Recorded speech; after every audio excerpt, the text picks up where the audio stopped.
السلام علیکم ورحمۃ اللہ وبرکاتہ۔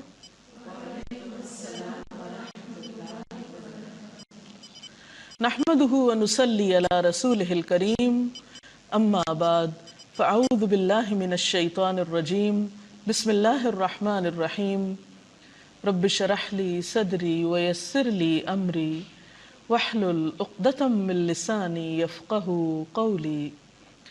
ناظرین، آج کی ہماری گفتگو کا موضوع ہے روزہ اور نماز۔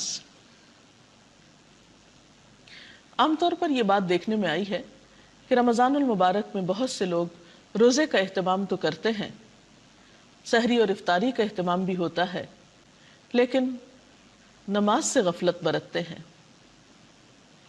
حقیقت یہ ہے کہ جس طرح روزہ اہم ہے، اسی طرح نماز بھی اہم ہے۔ روزہ اگر فرض عبادت ہے تو نماز بھی ایک فرض عبادت ہے۔ رمضان سال میں ایک مرتبہ آتا ہے تو نماز دن میں 5 دفعہ ادا کرنے کا حکم ہے۔ نماز اللہ سبحانہ وتعالی سے ملاقات کا ذریعہ ہے، اپنی محبت کے اظہار کا ذریعہ ہے، اپنی اطاعت کے اظہار کا ذریعہ ہے۔ نماز کے بغیر دین مکمل نہیں ہوتا۔ نماز دین کی بنیاد ہے۔ نماز کو چھوڑنا دین کی بنیادوں کو ہلا دینا ہے۔ اللہ سبحانہ وتعالیٰ قرآن پاک میں فرماتے ہیں، ان الصلاۃ کانت علی المؤمنین کتابا موقوتا، کہ بے شک نماز مومنوں پر وقت کی پابندی کے ساتھ فرض کی گئی ہے۔ یعنی اس کے فرض ہونے میں، اس کے اہم ہونے میں کوئی شک و شبہ کی گنجائش نہیں۔ بار بار قرآن پاک میں آتا ہے، وَأَقِيمُوا الصَّلَاةَ وَآتُوا الزَّكَاةَ، نماز قائم کرو اور زکوٰۃ ادا کرو۔ اگر قرآن پاک پر غور کیا جائے تو ہم دیکھتے ہیں کہ شاید ہی نماز سے زیادہ کسی اور چیز کے بارے میں اتنا تاکیدی حکم دیا گیا ہو یا اتنی زیادہ تکرار ملتی ہو۔ نماز دراصل ہمارے روزمرہ ہونے والے گناہوں کے کفارے کا بھی ذریعہ ہے۔ حقیقت یہ ہے کہ ہم سب انسان کسی نہ کسی طرح غلطی کر بیٹھتے ہیں، کوئی نہ کوئی گناہ ہم سے سرزد ہو جاتا ہے، لیکن جب ہم نماز پڑھتے ہیں تو ساتھ ساتھ گناہوں کی صفائی ہوتی چلی جاتی ہے۔ اس کے بارے میں ایک حدیث میں آتا ہے، حضرت ابو ہریرہ کہتے ہیں کہ نبی صلی اللہ علیہ وسلم نے فرمایا کہ تمہارا کیا خیال ہے کہ اگر تم میں سے کسی کے دروازے پر نہر بہتی ہو اور وہ اس نہر میں ہر روز 5 مرتبہ نہائے تو کیا اس کے بدن پر کوئی میل کچیل باقی رہ جائے گا؟ صحابہ کرام نے عرض کیا، نہیں، کسی قسم کا میل کچیل باقی نہیں رہے گا۔ تو آپ صلی اللہ علیہ وسلم نے فرمایا، یہی 5 نمازوں کی مثال ہے۔ اللہ تعالیٰ ان نمازوں کے ذریعے گناہ مٹا دیتا ہے۔ تو گویا دن میں 5 مرتبہ پاک صاف ہو کر اللہ پاک کے حضور حاضر ہونا انسان کی گناہوں کی معافی کا ذریعہ بھی ہے، اور انسان کے دل پر جو بوجھ آ جاتا ہے ان گناہوں کے ذریعے اس کو اتارنے کا سبب بھی ہے۔ پھر خاص طور پر مرد حضرات اگر مسجد میں جا کر نماز پڑھتے ہیں تو اس کا اجر و ثواب اور بھی زیادہ ہے۔ رمضان المبارک میں فرائض کے علاوہ خاص طور پر قیام اللیل کی بہت تاکید ملتی ہے۔ حدیث پاک میں آتا ہے، من قام رمضان ایمانا و احتسابا غفر له ما تقدم من ذنبہ، جس نے رمضان میں ایمان اور احتساب کے ساتھ، یعنی خالص نیت کے ساتھ اور اللہ تعالیٰ سے اجر و ثواب کی نیت کے ساتھ رات کو قیام کیا، یعنی تراویح نماز ادا کی، تو اس کے پچھلے گناہ معاف کر دیے جائیں گے۔ تراویح کی نماز بنیادی طور پر ایک نفل نماز ہے۔ نبی صلی اللہ علیہ وسلم سے ہمیں یہ پتہ چلتا ہے کہ آپ نے رمضان کی آخری راتوں میں باجماعت بھی اس نماز کا اہتمام کیا۔ حضرت ابو ذر سے مروی ہے، کہتے ہیں کہ ہم نے آپ صلی اللہ علیہ وسلم کے ساتھ روزے رکھے، آپ نے ہمیں تراویح کی نماز نہ پڑھائی یہاں تک کہ رمضان کے 7 دن باقی رہ گئے، یعنی آخری عشرہ آ گیا۔ 23ویں رات کی 1/3 گزرنے پر آپ نے ہمیں تراویح پڑھائی، پھر آپ نے 24 شب کو نماز نہیں پڑھائی، 25ویں شب آدھی رات گزرنے پر نماز تراویح پڑھائی۔ ہم نے کہا یا رسول اللہ صلی اللہ علیہ وسلم، کیا ہی اچھا ہو اگر آپ رمضان کی باقی راتوں میں بھی ہمیں نفل نماز پڑھائیں۔ نبی صلی اللہ علیہ وسلم نے فرمایا، جس نے امام کے فارغ ہونے تک امام کے ساتھ قیام کیا، یعنی باجماعت یہ نماز ادا کی، اس کے لیے ساری رات کے قیام کا ثواب لکھا جائے گا۔ پھر آپ نے ہمیں نماز تراویح نہیں پڑھائی حتیٰ کہ 3 روز باقی رہ گئے، چنانچہ آپ نے ہمیں تیسری مرتبہ 27ویں شب تراویح پڑھائی، جس میں اپنے اہل و عیال کو بھی شامل کیا، یعنی خواتین بھی شامل ہوئیں، یہاں تک کہ ہمیں فلاح کے ختم ہونے کا ڈر ہوا۔ میں نے حضرت ابو ذر سے پوچھا فلاح کیا ہے؟ حضرت ابو ذر نے جواب دیا سحری، یعنی آپ نے اتنی طویل نماز پڑھائی کہ صحابہ کرام کو یوں محسوس ہوا کہ گویا سحری کرنے کا وقت بھی گزر جائے گا۔ سوال یہ پیدا ہوتا ہے کہ آپ صلی اللہ علیہ وسلم نے روزانہ کیوں نہیں نماز پڑھائی؟ آپ خود تو تہجد کا اہتمام باقاعدگی کے ساتھ کیا کرتے تھے۔ آپ صلی اللہ علیہ وسلم نے 5 نمازوں کے علاوہ رات کا قیام اپنے لیے لازم کر رکھا تھا، لیکن دوسروں کو یہ نماز رمضان کی ہر شب باجماعت نہ پڑھانے کے پیچھے ایک حکمت یہ ہو سکتی ہے کہ اگر آپ ایسا کرتے تو شاید یہ نماز فرض کے درجے کو پہنچ جاتی اور پھر امت کے لیے اس کو ادا کرنا مشقت کا سبب ہوتا، کیونکہ ایک اور روایت سے یہ پتہ چلتا ہے کہ ان راتوں میں لوگوں کا شوق اور ذوق دیکھنے کے قابل تھا، یعنی ہر رات میں پہلے سے زیادہ لوگ نماز میں شریک ہوئے، کیونکہ اس نماز کے پڑھنے کا اپنا ہی ایک لطف ہوتا ہے، کیونکہ خاص طور پر اس میں انسان کو موقع ملتا ہے کہ وہ تراویح میں پورے کا پورا قرآن پاک سن سکے۔ رات کے اس قیام کے علاوہ دن میں مختلف اوقات میں نوافل کا اہتمام کیا جا سکتا ہے، کیونکہ رمضان میں ایک نفل ادا کرنے کا ثواب عام دنوں کے فرض ادا کرنے کے برابر ہے، لیکن یہ یاد رہے کہ نوافل میں اعتدال بہت ضروری ہے۔ حضرت انس کہتے ہیں کہ نبی صلی اللہ علیہ وسلم نے فرمایا، نفل نماز اپنی طبیعت کی خوشی اور شوق کے مطابق پڑھو، جب طبیعت تھک جائے تو بیٹھ جاؤ۔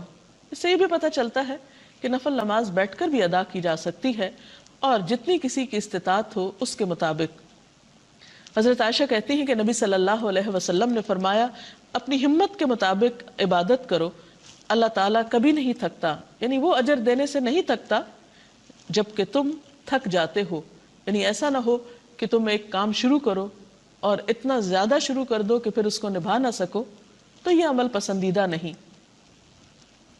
حضرت عبداللہ بن عمرو بن العاص کہتے ہیں کہ نبی صلی اللہ علیہ وسلم نے فرمایا، اے عبداللہ، تم فلاں آدمی کی طرح نہ ہو جانا جو رات کو اٹھا کرتا تھا پھر اس نے اٹھنا چھوڑ دیا، یعنی انسان ایک کام شروع کرے نیکی کا اور پھر کچھ دنوں کے بعد چھوڑ دے، تو یہ بات درست نہیں۔ اس کا یہ مطلب نہیں کہ ہم رمضان میں تراویح کی نماز چھوڑ دیں کہ شاید ہم عام دنوں میں تہجد نہیں پڑھ سکیں گے، نہیں، ہو سکتا ہے کہ اللہ سبحانہ و تعالی ہمیں رمضان میں تراویح کو پابندی سے ادا کرنے کی وجہ سے عام دنوں میں بھی تہجد کی توفیق عطا کریں، کیونکہ تہجد کی نماز ایک بہت خوبصورت نماز ہے، وہ وقت دعاؤں کی قبولیت کا وقت ہوتا ہے اور انسان کے لیے بہت ہی سکون اور اجر کا ذریعہ ہے۔ نفل نمازوں میں ایک اور نماز جو بہت ہی باعث اجر ہے وہ چاشت کی نماز ہے۔ اس کے بارے میں حضرت ابو درداء اور حضرت ابو ذر سے ایک روایت ہے کہ آپ صلی اللہ علیہ وسلم نے فرمایا، اللہ تعالیٰ ارشاد فرماتا ہے، اے آدم کے بچے، دن کے شروع میں میرے لیے 4 رکعت نماز ادا کر، میں تیرے سارے کاموں کے لیے کافی ہو جاؤں گا، یعنی ان رکعتوں کا اتنا اجر و ثواب ہے کہ دن کی باقی بہت سی مشکلات آسان ہو سکتی ہیں۔ تو آج کی بات کا خلاصہ یہ ہے کہ نماز کی پابندی کی جائے۔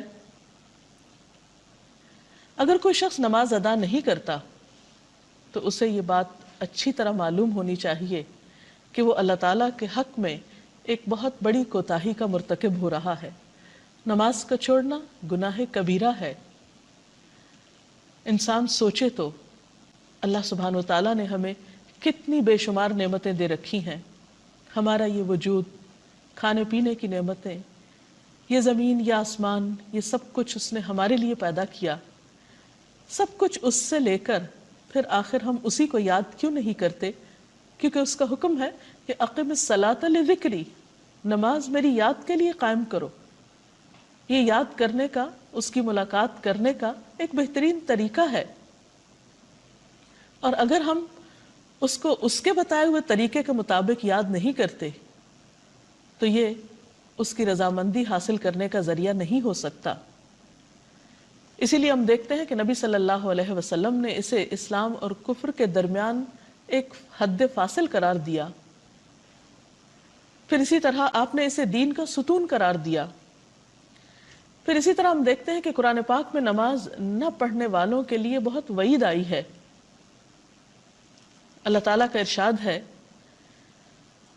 کہ فی جنات یتساءلون عن المجرمین، یعنی جنت میں جب اہل جنت پہنچ جائیں گے تو وہ مجرموں سے سوال کریں گے، ما سلککم فی سقر، تمہیں جہنم میں کیا چیز لے گئی؟ قالو، وہ کہیں گے، لم نک من المصلین، ہم نماز پڑھنے والوں میں سے نہ تھے، ولم نک نطعم المسکین، اور ہم مسکین کو کھانا نہیں کھلاتے تھے، وَكُنَّا نَخُوضُ مَعَ الْخَائِضِينَ، اور ہم بحثیں کرنے والوں کے ساتھ مل کر بحثیں کرتے تھے۔ ہمیں سوچنا چاہیے کہ کہیں ہم تو ایسے لوگوں میں شامل نہیں کہ جو اللہ تعالیٰ کے حقوق بھی پامال کرتے ہوں اور دوسری طرف بندوں کا بھی خیال نہ کرتے ہوں اور محض باتیں ہی بنانا جانتے ہوں، کیونکہ کوئی بھی کام محض باتیں کرنے سے نہیں ہوا کرتا جب تک کہ عملی طور پر کوشش نہ کی جائے۔ اور یہ بات بھی یاد رہے کہ قیامت کے دن پہلا سوال نماز کے بارے میں ہوگا۔ اگر پہلے ہی سوال میں فیل ہو گئے تو باقی چیزوں کا کیا ہوگا؟ اس لیے ہم سب کے لیے یہ بات ضروری ہے کہ ہم رمضان کو ایک بہترین موقع جانتے ہوئے اپنے آپ کو نماز کا پابند بنائیں، کیونکہ روزہ ہمیں ایک ایسی فضا مہیا کرتا ہے، ہمیں روحانی طور پر ایسی طاقت عطا کرتا ہے کہ جس میں ہمارے لیے یہ بات آسان ہو جاتی ہے کہ ہم اللہ تعالیٰ کی طرف رجوع کریں۔ مثلا یہ کہ عام طور پر اگر صبح کے وقت اٹھنا مشکل لگتا ہے تو رمضان میں سحری کے لیے تو اٹھا ہی جاتا ہے۔ اگر 30 دن تک ہم صبح کے وقت فجر کی نماز پابندی کے ساتھ ادا کریں تو انشاءاللہ تعالیٰ ہماری عادت بن جائے گی، اور رمضان کے بعد پھر اس عادت کو قائم رکھنا مشکل نہ ہوگا۔ اسی طرح اگر رات کو تراویح پڑھی جا رہی ہے تو بعد میں بھی عشاء کی نماز بھاری نہ ہوگی۔ آپ صلی اللہ علیہ وسلم نے فرمایا اگر لوگوں کو پتہ چل جائے کہ فجر اور عشاء کی نماز میں کتنا اجر و ثواب ہے تو لوگ اپنے گھٹنوں کے بل چل کر مسجدوں میں آئیں، لیکن حقیقت یہ ہے کہ ہم اس نماز کا اجر و ثواب نہیں جانتے، اسی لیے ہم اس سے کوتاہی برت جاتے ہیں۔ اللہ تعالیٰ سے دعا ہے کہ ہمیں وہ اپنے اس حق کو پہچاننے کی اور اسے صحیح معنوں میں ادا کرنے کی توفیق عطا فرمائے۔ اس سلسلے میں اگر آپ کا کوئی سوال ہو تو آپ کر سکتے ہیں۔ تراویح اور تہجد کی نماز میں کیا فرق ہے؟ تراویح رات کے پہلے حصے میں پڑھی جاتی ہے اور تہجد رات کے آخری حصے میں پڑھی جاتی ہے۔ نبی صلی اللہ علیہ وسلم نے، جیسے کہ وہ حدیث میں نے آپ کے سامنے بیان کی، ایک رات اس کو رات کے اول حصے میں پڑھا، دوسری رات درمیانے میں اور تیسری رات آخری حصے میں۔ تو یہ قیام اللیل ہی کے بنیادی طور پر دو مختلف نام ہیں۔ میرا آپ سے سوال ہے کہ اگر نماز تراویح نہ پڑھ سکیں روزہ ہو جاتا ہے اس صورت میں؟ جی ہاں، اس لیے کہ روزہ الگ عبادت ہے اور نماز تراویح الگ عبادت ہے، لیکن جان بوجھ کے تراویح چھوڑنی نہیں چاہیے، کیونکہ اس نماز کی تاکید بھی ہے اور اس کا اجر و ثواب بھی بہت ہے، اور قیام کی حالت میں قرآن پاک کا پڑھنا اور سننا قیامت کے دن سفارش کا سبب بھی ہے۔ اس کے ساتھ ہی ہمارے آج کے پروگرام کا وقت ختم ہوا چاہتا ہے۔ کل تک کے لیے اجازت چاہتے ہیں۔ اللہ حافظ۔